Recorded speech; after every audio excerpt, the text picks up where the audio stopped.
Hey everybody, welcome to What the Flick. Alonso, Francis, Bibbs, everyone is back from their travels, and we have two flashes to catch up on, Rogue Time and Tricksters. Let's have a look. 20 years ago, Central City was hit by terrorist attacks. That guy called himself the Trickster. Whoa, someone was rocking the unitard. The psychopath has the capability to destroy the city. The Trickster! Are you familiar with the movie Speed? You go below 600 miles per hour, it'll explode. I can't run forever! It will blow if you stop moving. Run, run, run, run, run! The Flash. So, Rogue Time, everything we learned from the Final Destination movies. Yeah, basically, yeah. If the timeline gets screwed up, then everything gets screwed up majorly. Yeah, and then it sort of tries to right itself as best it can. So Right. bad stuff will happen if bad stuff is going to happen anyway. Yes.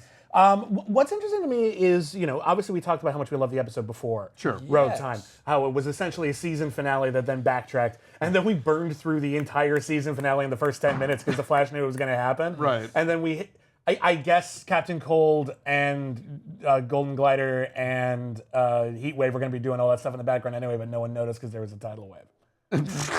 I guess. Yeah. It's interesting. Like some people, I think felt kind of rooked. Like so none of that mattered.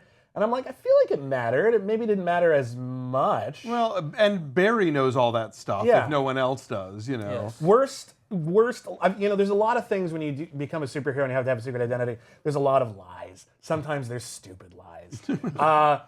Lightning psychosis might be the dumbest lie I've ever heard. And I know it's coming from Caitlin, so it sounds like it might be real. Sure, yeah. But seriously, they would Google that. How do we help Barry with his lightning psychosis? Oh, I guess we should Google it.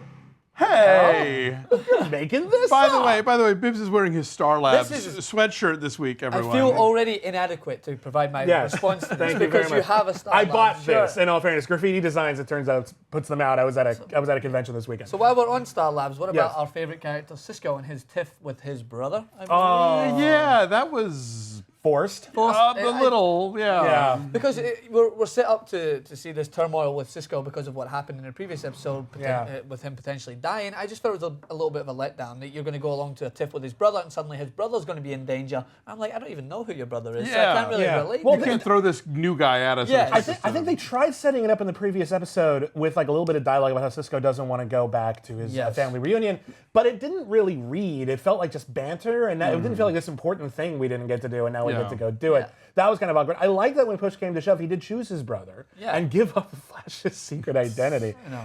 Which there's two actual problems I have with this episode. First one's just a simple, silly thing, which is Cisco solves the problem of alchemy in an afternoon using common household products, and then the bad guys use a gun that either makes gold or shoots copious amounts of gold to steal money. They've obviously got a gold District reserve. 9 effect. This one thing does everything necessary for the plot. Who would have knew they had a gold reserve out the back in which they could clone gold and give it to her to use as Well, the other thing was, I feel like the ending with the Flash and Captain Cold, where they just sort of hashed it out about why you probably aren't going to tell anyone, struck me as a little forced. A little contrived. I think they were trying to. Captain Cold's such an interesting villain because he's so pragmatic. Yeah. Yes. And I buy that maybe you could talk him out of it, but I felt like they didn't really sell it very well. It reminds me of the end of Daredevil, when like Daredevil takes off the movie, when he takes off his mask, and he's just like, "You won't tell anyone in prison you were beaten up by a blind guy," and he's like, "He's the fucking Kingpin. He's just gonna murder you." We know what happens in the comics. He's going to kill everyone you love. And I say everyone you love. It seemed, and I guess they figured, well, you can't unlearn it with time travel because we just did that. So I didn't quite buy that either. I guess it's just sort of it's a little time bomb that they can. And it was a later, segue into, without spending too much time on the episode and get on to the next one, a segue that now we have two people who are going to know his identity because he reveals himself at the end to Eddie. Oh, right. I mean, how would that influence things? Because I'm thinking to myself, I didn't expect Eddie to be the first one to know he was. I expected it to be Iris, but I guess if you're not going to... I like that Eddie's first response should have been, I knew lightning psychosis was bullshit. I fucking knew it. I knew it. The other thing I want to say, just real fast, before we do move on to Tricksters, is that while I am maybe willing to accept that Captain Cold might have pragmatic reasons for not doing anything with Barry's secret identity, Cisco didn't say it like within earshot of Heatwave or Captain Cold's sister. Yeah. Heatwave, I don't trust with that information. Yeah. Heatwave's going to do something stupid. Well, maybe with Cisco was like, there you go. Maybe I don't know. I feel like maybe you should have clarified that a bit more. But Tricksters was a fun one. Yeah, very much. So yeah. I'm trying to wrap my head around the character of Tricksters because for me, I just straight away I was like, poor man's Joker. That's what I thought before because I don't know him as much because I don't know about him as much in the previous comics. In the comics, yeah. Yeah, he's kind of is. He's the Joker with a really crappy costume, a dumber sense of humor. I like him as a villain. Still dangerous. But April Fool's just happened as a prank humor, kind of lame. Yeah, and hands down, the worst scene that has to be said for the Flash so far is the whole Darth Vader, "I am your father" thing. Right. That was a little fan service, but it was like, haha, I see what you did. Yeah, there was a part of me where I was like, that was cute. I thought he was going to be like, no, I'm not, Trickster. Right, like, that's the thing. I expected there to be a reveal at the end where he was like, oh, a trick, because it seemed so arch. Yes. Yeah. You know, and the thing is, I love the Flash. The Flash isn't afraid to go there with like their celebrity guests. Like even Heatwave and Captain Cold, they're the guys from Prison Break who play brothers. That's a really fun little throwback. So that's cute. I don't know. It just seemed like it was built up, and it just sort of They've got no like boundaries of making fun of themselves and other things. Like they consistently relate it to things that we can relate to as well as the audience. They made a Breaking Bad comment, I believe. Yeah. At this. Yeah. Right. Talk about this. It's like and you're just mad because he came up with his own nickname. Yes. That was cute. That was very, very cute as well. I don't know. Like it was just sort of a fun. I guess the real meat of the episode was actually the flashbacks. Yes. That was what a great opening for an episode. Yes. Just the Flash and Reverse Flash like pounding through time. We see that whole like opening scene from the series from a different perspective. Yeah. It's really fucking awesome and cool. And then he takes off the mask, and it's not Harrison Wells. Yes. Yeah. That's a great misdirect. I love the way that Flash consistently do this. Is that they'll show you a scene in the earlier episodes that you just, as a natural viewer, you'll just watch, and you'll be like, "This is awesome." But then later they will come back and reenact the scene, and they'll draw it back into a different look, and you're like, "Oh, so I really should have been paying attention at that point." Yeah. It's like they'll reveal something later. Yeah, on, and they don't feel like cheats. You know, Yes. they feel very organic. So yeah, I mean, this episode is mainly. I mean, you're right. The Trickster stuff is fun, and he's a good villain, and I'm sure they'll find other stuff to do with him. But the finally we get the Harrison Wells reveal backstory. I thought was pretty well played out. But what's interesting to me is like what that means for the story at large, because now Eobard Thawne, we find out that whole fight was with Reverse Flash before he became Harrison Wells. Yes. Right. So he's going to have to encounter a different Reverse Flash later on and go back in time with him. Yes. In order to save his mom. So that means Harrison Wells is still going to be messing around. Oh, God. And now I don't know what the hell is going on. I've got a migraine. I was vaguely aware of what was going on, and now I have no goddamn idea. I'm not even going to try and keep up with the timelines of all this. Yeah. But, you know, I think that for all we know, he knows that Barry is the Flash because his great-great-grandfather Eddie, told him or something. Well, if memory serves, and I could be wrong about this, correct me if I'm wrong, Internet, but if memory serves, the Reverse Flash is like the Flash's biggest fan in the future. The Flash is like an important historical figure in the future, so he's just like a Flash expert. I think that's how that works. Okay. Correct me if I'm wrong. Have they called him Professor Zoom yet? Professor Zoom, I think, is technically a different character. Really? I really think there's a couple of different Reverse Flashes, because there's I think Zoom is actually Hunter Zolomon, who was like a co-worker of Barry's, actually Wally's, who thought that the way to make a great hero is through absolute tragedy, so he keeps trying to destroy things in the Flash's life to make him better.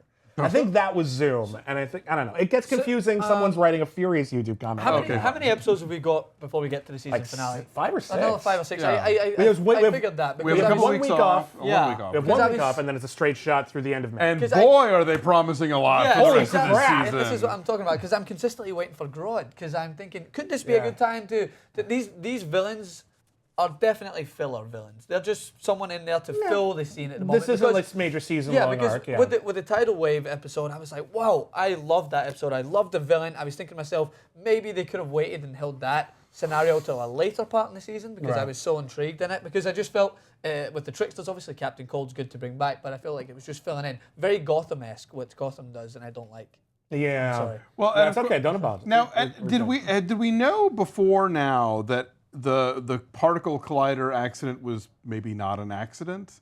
I mean, is that what we're meant to assume because I think we were assuming it. I don't think we had ever because now that we know that Harrison is actually possessed by Eobard Thawne or whatever. Yeah. So there's no part of Harrison Wells inside his body? No, Right he now, was- it's nothing. just his face. Just, Yeah. okay, Yeah. He's a just husk. his face. Okay. Yeah, no, I that didn't was- know if it was like the previous episode with Firestorm. No. It's entirely different. It's at least that's the implication. Okay. He killed Harrison Wells. so Harrison Wells Wells was a really nice guy, and now I Good felt guy, bad man. for him. He doesn't know, starting to think he was a total asshole, and now, yeah, it's just his face. And on so the Game of rest Thrones. of this season, and I assume the rest of the season of the Arrow, which I don't watch, is going to be all about setting up this third DC show that's going to have the Adam and Hawk Girl Oh, yes, and I've whatever. heard of I don't think it's Hawk Girl, but No, they just announced Did the they announce casting Hawk for Girl? Hawk Okay, I Girl, missed yeah. Hawk Girl. There's going to be a spin-off show, and it's going to have a bunch of weird characters. Like Captain Cold's going to be on it, and the original Black Canary from Arrow is going to be on it, even though.